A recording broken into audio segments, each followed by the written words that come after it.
Hello, thank you for joining us on our major news broadcast for the day on OGTV Abeokuta. I am Adewale Dusumu. First, the highlights. Governor Abiodun charges youths to embrace purposeful participation in the development of their communities. Federal government begins nationwide consultation for sector-wide reforms to address Nigeria's persistent water challenges.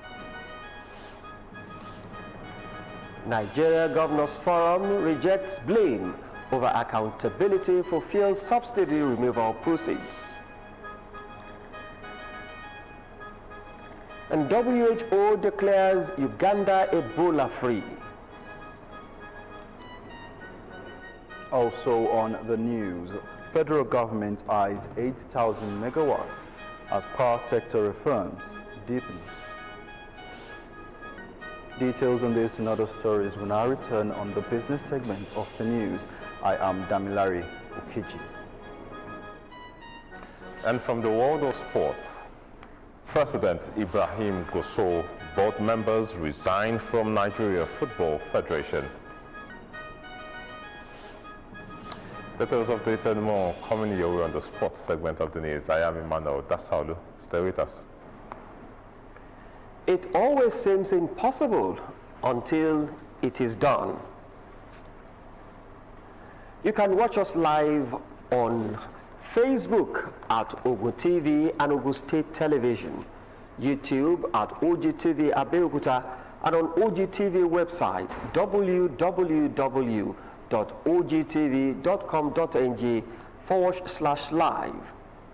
For the latest news and reports, check us on these platforms: X at OGTV, Instagram at Ogun State Television, or download OGTV app on Apple Store and Google Play Store. The Ogun State Governor, Prince Dapo Abiodun, has charged young people across the state to embrace leadership, unity, and purposeful participation in the development of their communities.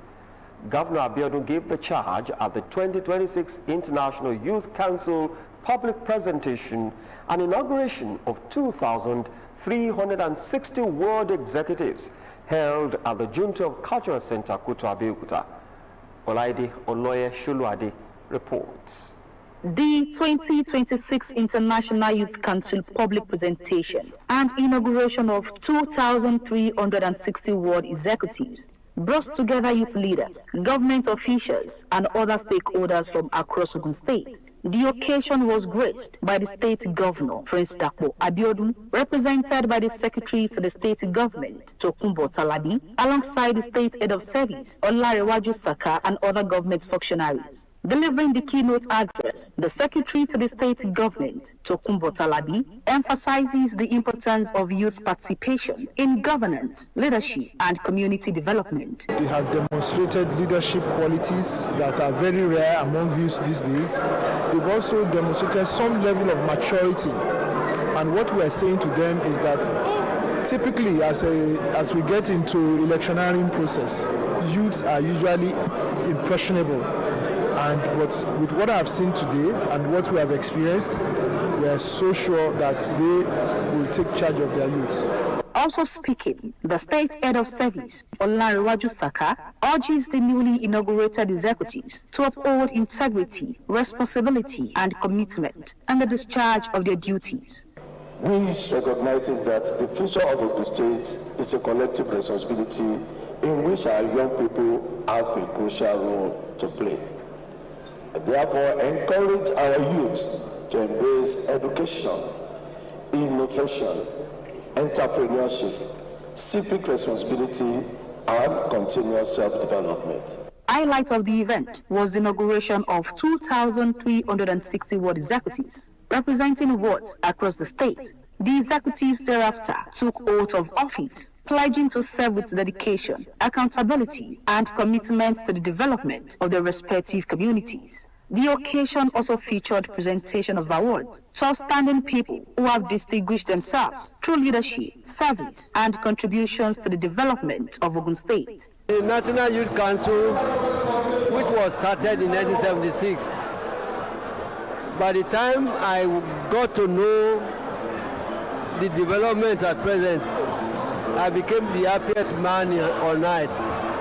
OGTV is an household name, and over the years it has given me and several other broadcast journalists the opportunity and the platform and to bring out the best in us. I want to say a very big thank you to the management. Earlier in his welcome address, the state chairman of the National Youth Council, Akola Wole Shoremi, describes the initiative as a platform for empowering young people and encouraging their active participation in governance and community development.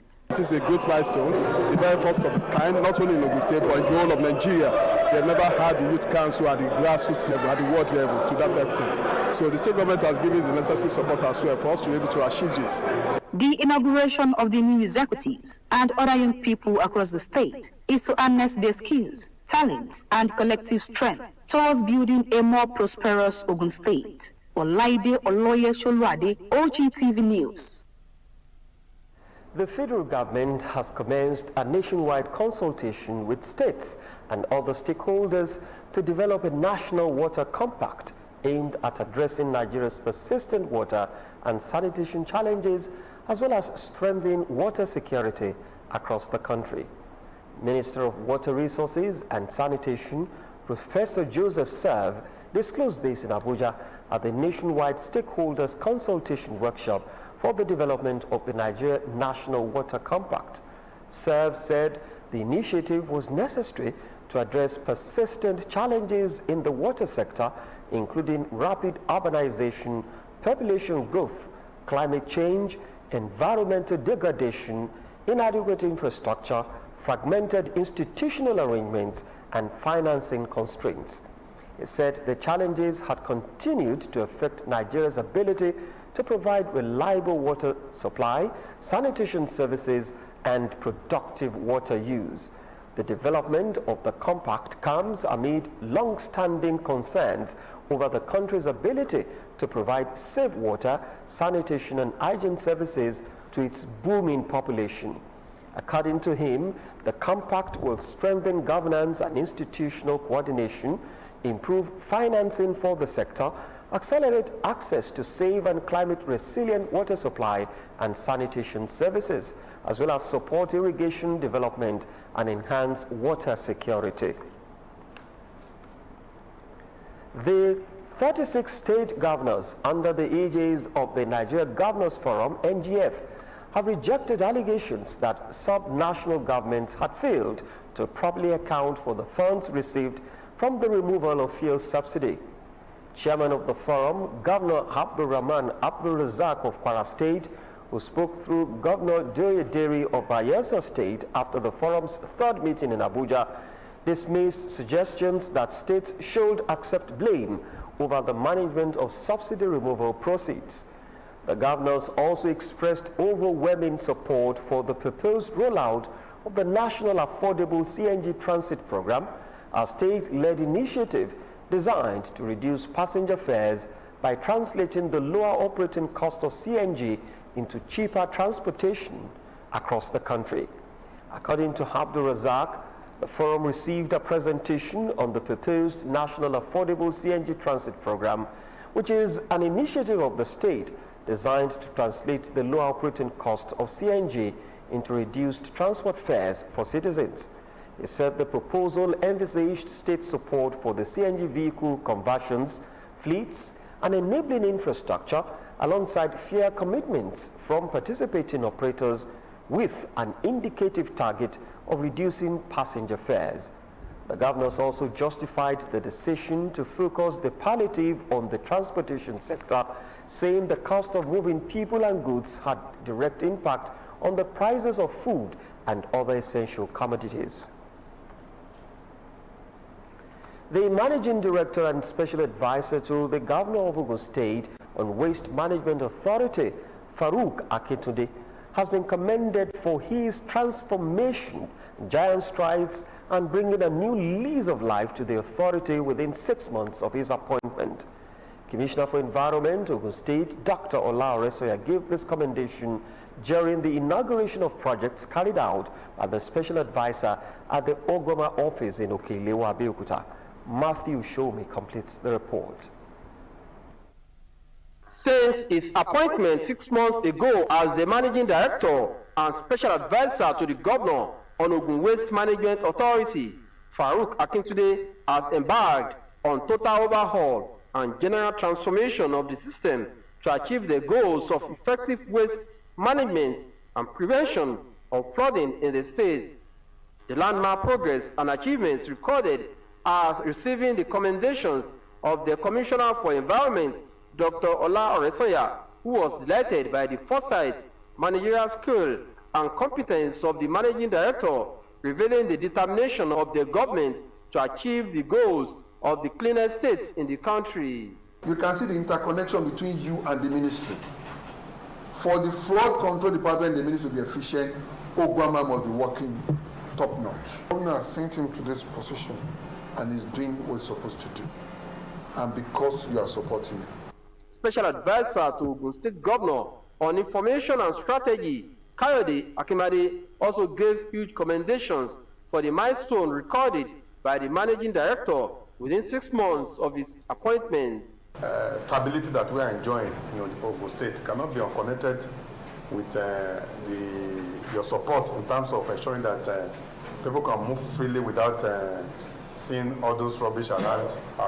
Appreciating the Ogun State Governor for the confidence reposed in him, Farouk Akintunde says the last 6 months have been a period of assessment, improvement, and laying a strong foundation for the future of the agency, adding that the focus has been on improving the working environment, strengthening the operational capacity that will create a more efficient waste management system.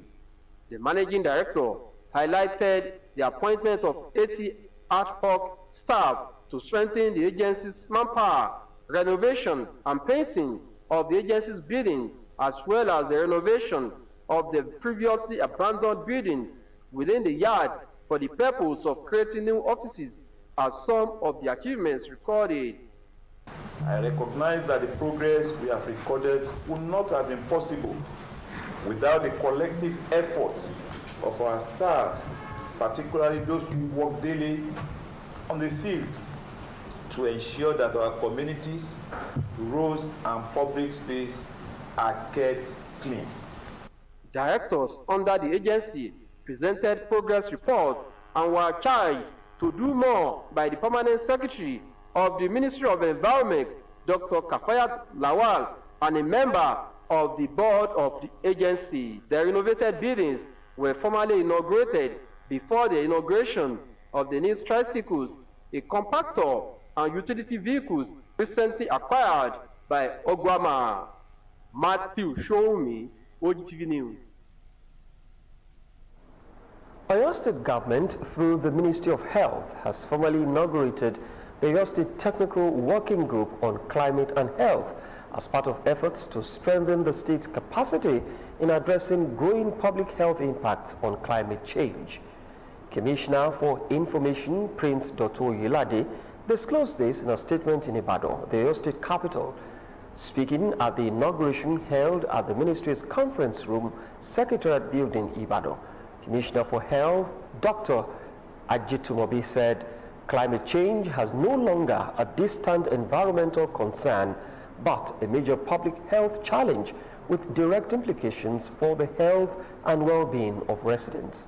She highlighted the changing temperatures, rainfall patterns, and other extreme weather events were already contributing to heat-related illnesses, flooding, droughts, vector and waterborne diseases, respiratory conditions, food insecurity, and other health emergencies across the state.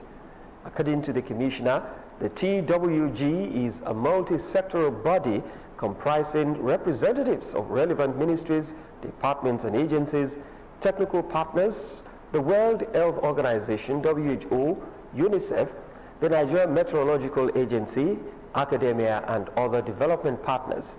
She explained that the group will strengthen the capacity of the state health sector to anticipate, prepare for, and respond effectively to climate-related health risks while ensuring the continuity of essential health services. Still to come on the news, federal government shifts education funding from foreign scholarships to local research innovation. Join us for details of these and more after the break.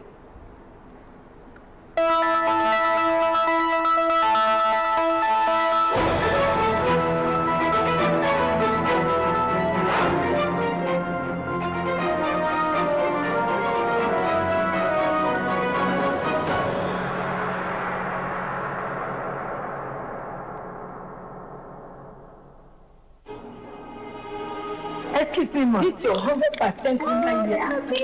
Babes, are you sure you want to spend this much on hair? Since your landlord just increased rent, I saved for this one separately on money points. Ma, you say you save on money points? Yes.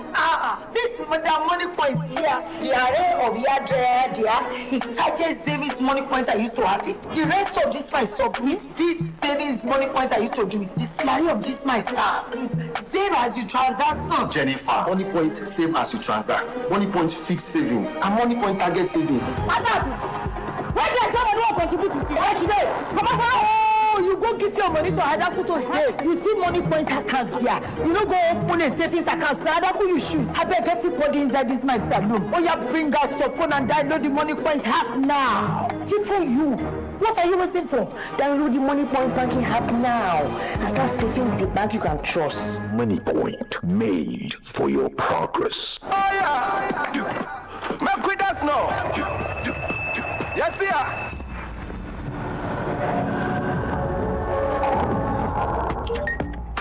Morning, everyone. Here's to a top day. Here's to living the creamy and delicious life. We go dance until the morning light. Everything is feeling right tonight. Baby. Have a top day with Top Cafe.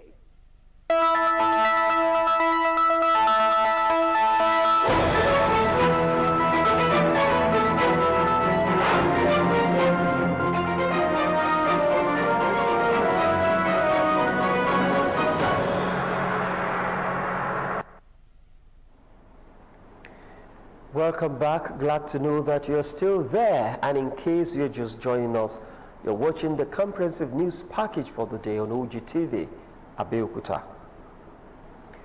Over 260 hectares of land have been provided to young landless farmers who are also benefiting from a 2-day training on how to have a bountiful harvest in Owode, Obafemi Owode local government area of Ogun State. The program, which is being sponsored by the federal and Ogun State governments in collaboration with the International Funds for Agricultural Development in conjunction with Ogun State Agro-Industrial Processing Zones, is to ensure food security. Fowola Adesowo reports. For 2 days, over 120 landless young women and men are in for intense training on how to tap into various endless opportunities of mechanized and modern farming provided for farmers with ease. The program was organized by the federal and Ogun State governments in conjunction with the International Fund for Agricultural Development in collaboration with Ogun State Agro-Industrial Zone, SAPZ, towards attaining food security and gainful employment for young farmers. Anthony Salako represented the state program coordinator of Ogun State Agro-Processing Zone, Alao Ibrahim. He says the training was intended to make farming attractive and harvest great. We have to train them on climate smart agriculture so that they will have a high yield. So that's what we have achieved today. 3 of the 120 participants say the IFAD and SAPZ are indeed investing in young farmers, adding that the future is now brighter for farmers. Being in agribusiness, you can be a producer, you can be a processor, you can be a marketer. There are still other loopholes that we have in agriculture that a lot of us can key into, like digital skills, technology. Today, we're able to learn more of what we've been adding to our knowledge is a good skill for us. Within these 2 hours or 3 hours that I've spent there, I've learned a series of things, a lot of things that can make me have more yield on my crops or on my farmland. The resource person and agricultural expert, Dr. Oladimeji Alegile-Doye, treated sustainable agriculture for best yield, dry season farming, erosion control, water management, water preservation, blood treatment, off-taking, processing, among other topics. As youths and women, that there are opportunities for them in landless agriculture and sustainable farming, that they should not say because there is no land that they cannot go into. Even at the back of their yards, their houses, they can make use of that to grow their cassava and their rice. Training continues as over 600 hectares of land have been made available for landless farmers in parts of Ogun State. Adefowora Adesonwo, OGTV News. The federal government has begun redirecting education funding from some foreign scholarship programs to initiatives aimed at strengthening research innovation and intellectual excellence in Nigerian tertiary institutions. Minister of Education Tunji Alausa, who disclosed this in Abuja, said the government discontinued funding for some overseas scholarship programs after reviewing their financial implications and concluded that they no longer represented the best use of scarce public resources. In contrast, the government has earmarked an annual prize pool of about 365 million naira for the newly established Tertiary Institutions National Laureate Prize, which will reward outstanding research, innovation, and academic excellence in universities, polytechnics, monotechnics, and colleges of education across the country. Alausa said the shift reflected the government's determination to make education financing more sustainable and direct public funds towards programs capable of delivering greater benefits to Nigerians. Recounting his experience shortly after assuming office, the minister said he was presented with a proposal requiring the government to spend 650 million naira in 1 year on a relatively small number of Nigerian students studying abroad. He said some of the students were pursuing programs in behavior, journalism, and psychology, which he believed could be undertaken in Nigerian tertiary institutions. Ogun State Commissioner for Education, Science and Technology, Professor Abayomi Arigbabu, has commended the Police Community Relations Committee, PCRC, for their collaborative efforts to ensure safety of learners around the school system across the state, describing it as an initiative of national interest. Professor Arigbabu, who gave the commendation during the visit of the PCRC to his office at Okemos, Abeokuta, appreciated them for their voluntary selfless service and for total transformation and modeling of learners' behavior across all levels of education in the state. The commissioner said the immoral and unruly behavior perpetrated by some learners in schools might be as a result of bad upbringing, saying if parents could build up their words on moral principles, normalcy and peaceful coexistence would prevail within the school system.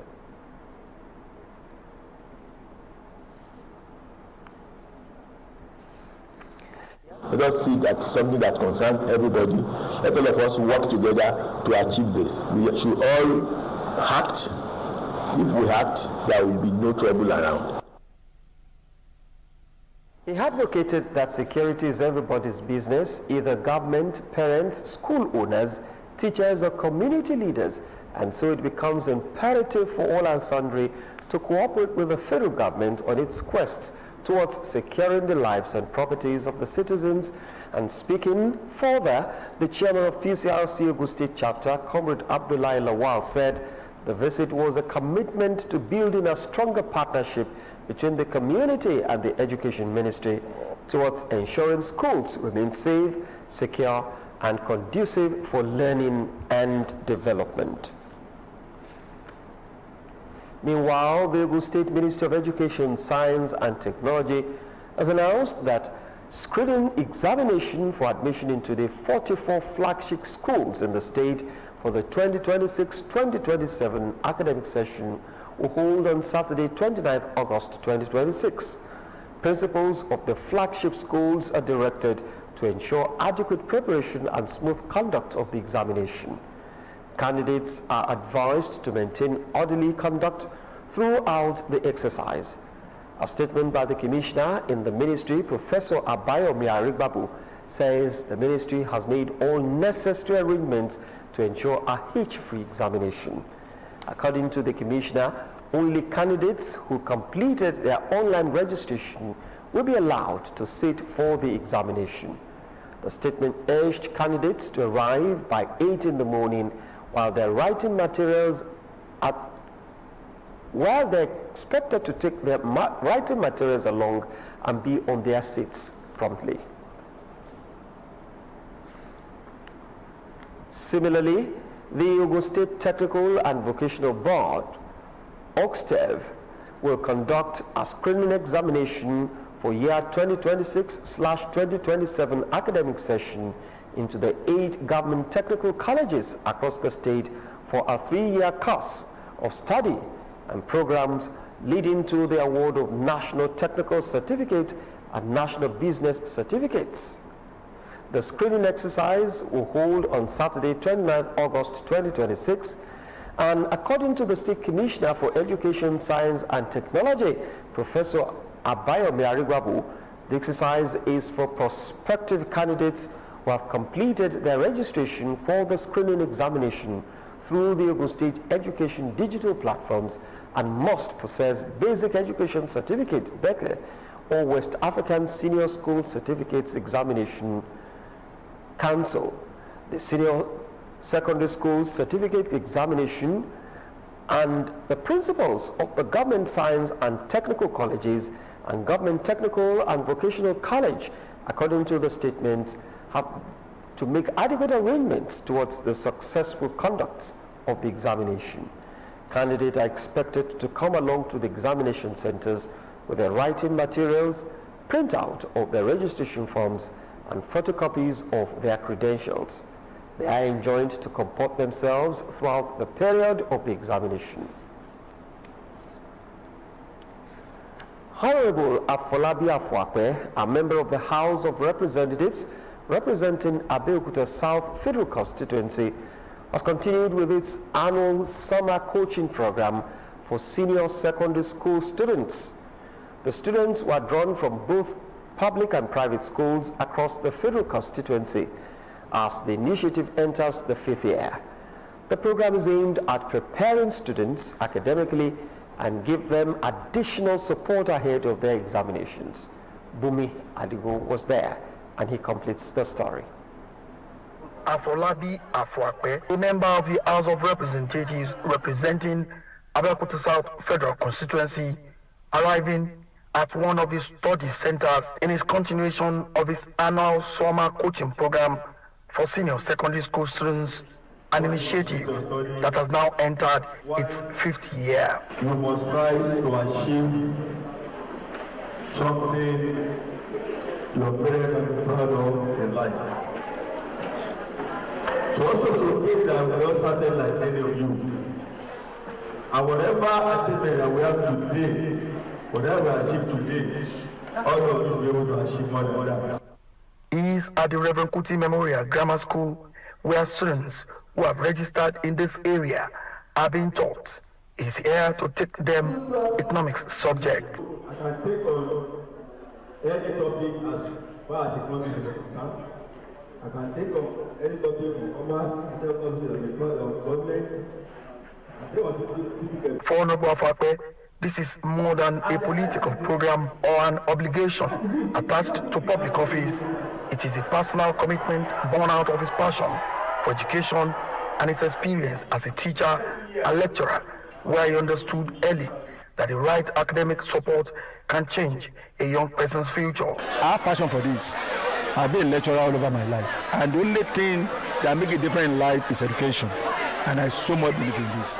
But I'm still yet to achieve that target. My target is whoever among them that in university, I want to monitor education and be contributing. But what is their grade? What is their standard? How are they performing? Anyone that's making us proud, let's monitor them, so students, and ensure that we bring the best out of them. Students from both public and private schools are participating in the program, with learning centers spread across different locations within the constituency. The arrangement makes it easier for students from different communities to access quality academic support without having to travel far. For the students, the coaching goes beyond preparing for examinations. It is an opportunity to build confidence, strengthen their understanding of difficult subjects, and perhaps most importantly, have someone believe in their ability to succeed. For Honorable Afakwe, seeing young people learn and aspire to better future is enough reason to keep the initiative going. And perhaps what makes the program even more significant is his promise to continue supporting it even when he's no longer in political office. Because for him, education is not about politics or position, it is about investing in lives, opening doors for the next generation, and leaving behind a legacy that will continue to speak long after office is gone. Bumi Adigun, OGTV News. After years of dedicated service to the academic community, Dr. Soji Aderemi Fajenyo, a distinguished academic and scholar of the Yoruba language, bowed out of active service at the Federal College of Education, Abeokuta. The retirement ceremony brought together academics, colleagues, friends, students, and members of various Yoruba cultural groups who gathered to celebrate the scholar's contributions to the development of the Yoruba language and education. The event also featured the unveiling of a book titled Studies in Yoruba Stylists and Media Arts in the Digital Age. Ayodeji Tomori Oluomi has more.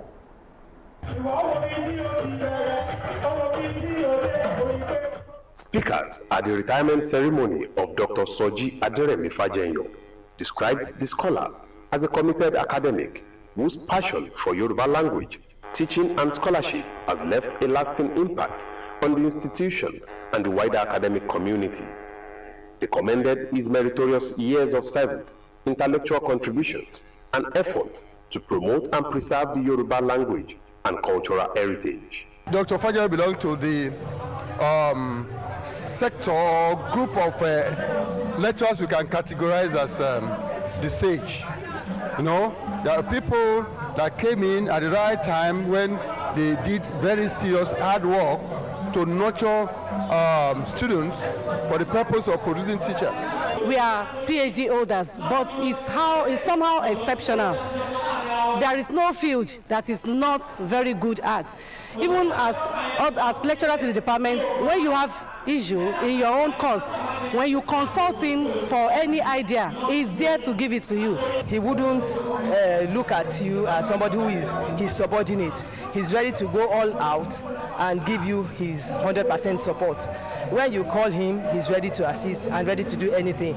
For members of Egbe Akomolede Atiasha, Dr. Fajenyo's retirement does not mark the end of his contribution to Yoruba scholarship, but the beginning of another chapter in which his wealth of knowledge and experience can continue to inspire younger generations. Dr.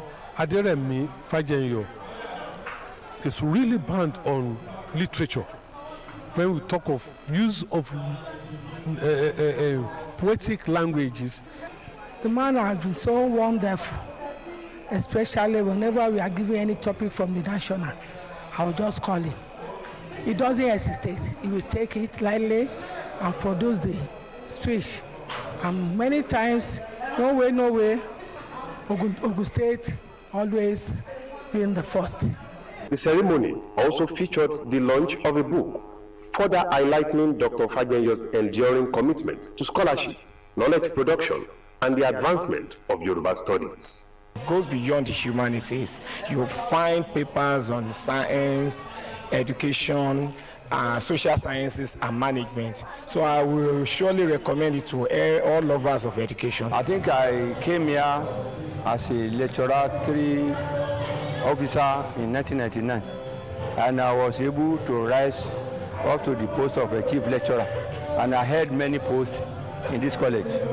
I was really delighted that my department could just throw up this elaborate ceremony for me to commemorate my retirement, my disengagement from the services of the college. With his retirement from the Federal College of Education at Abeokuta, the Yoruba language community bids farewell to a distinguished academic while celebrating a legacy built on knowledge, service, and the promotion of Yoruba language and culture. Ayodeji Tomori Olumumi, OGTV News. To our business news studios we go as we join Damilari Okeji for some business reports. Do stay tuned.